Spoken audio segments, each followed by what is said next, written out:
الحمد للہ وکفا وسلام علی عبادہ الذین اصطفیٰ اما بعد۔ قربانی ایک عظیم الشان عبادت ہے۔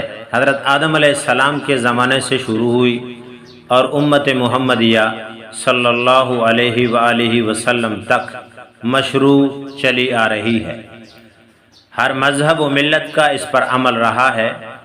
قرآن کریم میں اللہ تعالیٰ نے فرمایا وَلِكُلِّ أُمَّةٍ جَعَلْنَا مَنْسَكًا لِيَذْكُرُوا اسْمَ اللَّهِ عَلَى مَا رَزَقَهُمْ مِنْ بَهِيمَةِ الْأَنْعَامِ، ہم نے ہر امت کے لیے قربانی مقرر کی تاکہ وہ چوپایوں کے مخصوص جانوروں پر اللہ کا نام لیں جو اللہ نے عطا فرمائے۔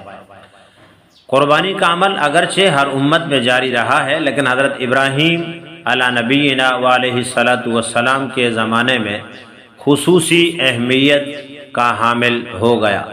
اسی وجہ سے اسے سنت ابراہیمی کہا گیا ہے، کیونکہ حضرت ابراہیم علیہ السلام نے محض اللہ کی رضامندی اور خوشنودی کے لیے اپنے بیٹے حضرت اسماعیل علی نبینا وعلیہ الصلاۃ والسلام کو قربانی کے لیے پیش کیا تھا۔ اسی عمل کی یاد میں ہر سال مسلمان قربانی کرتے ہیں۔ اسی قربانی سے ایک اطاعت شعار مسلمان کو یہ سبق ملتا ہے کہ وہ اللہ کی فرمانبرداری اور اطاعت میں ہر قسم کی قربانی کے لیے تیار رہے اور مال و متاع کی محبت کو چھوڑ کر خالص اللہ کی محبت دل میں پیدا کرے۔ نیز قربانی کرتے وقت یہ بات بھی ملحوظ رہنی چاہیے کہ قربانی کی طرح دیگر تمام تر عبادات میں مقصود اللہ تعالیٰ کی رضا رہے، غیر کے لیے عبادت کا شائبہ تک دل میں نہ رکھا جائے۔ گویا مسلمان کی زندگی اس آیت کی عملی تفسیر ہونی چاہیے۔ سورہ انعام میں اللہ نے فرمایا ان صلاتی و نسکی و محیای و مماتی للہ رب العالمین، میری نماز، میری قربانی، میرا جینا، میرا مرنا سب اللہ کی رضامندی کے لیے ہے جو تمام جہانوں کا پالنے والا ہے۔ قربانی کی اہمیت اس بات سے بھی واضح ہوتی ہے کہ نبی اکرم صلی اللہ علیہ وسلم نے اس پر مداومت فرمائی۔ چنانچہ حضرت عبداللہ بن عمر رضی اللہ تعالیٰ عنہما فرماتے ہیں اقام رسول اللہ صلی اللہ علیہ وسلم بالمدینۃ 10 سنین یضحی، حضور اکرم صلی اللہ علیہ وسلم نے مدینہ میں 10 سال قیام فرمایا، آپ قربانی فرماتے رہے۔ حضرت زید بن ارقم رضی اللہ تعالیٰ عنہ سے روایت ہے ایک بار صحابہ کرام رضوان اللہ علیہم اجمعین نے رسول اللہ صلی اللہ علیہ وسلم سے سوال کیا یا رسول اللہ یہ قربانی کیا ہے، یعنی اس کی حیثیت کیا ہے؟ آپ صلی اللہ علیہ وسلم نے ارشاد فرمایا تمہارے باپ حضرت ابراہیم علیہ السلام کی سنت یعنی طریقہ ہے۔ صحابہ کرام نے عرض کیا ہمیں قربانی کرنے سے کیا فائدہ ہوگا؟ آپ علیہ الصلاۃ والسلام نے فرمایا ہر بال کے بدلے میں ایک نیکی ملے گی۔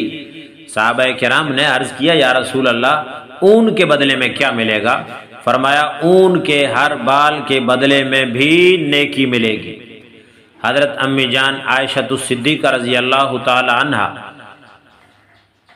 کی روایت جامع ترمذی میں ہے کہ عید الاضحیٰ کے دن کوئی نیک عمل اللہ کے نزدیک قربانی کا خون بہانے سے زیادہ محبوب اور پسندیدہ نہیں ہے۔ قیامت کے دن قربانی کا جانور اپنے بالوں، سینگوں اور کھروں سمیت آئے گا اور قربانی کا خون زمین پر گرنے سے پہلے اللہ تعالیٰ کے نزدیک قبولیت حاصل کر لیتا ہے، لہذا خوش دلی سے قربانی کیا کرو۔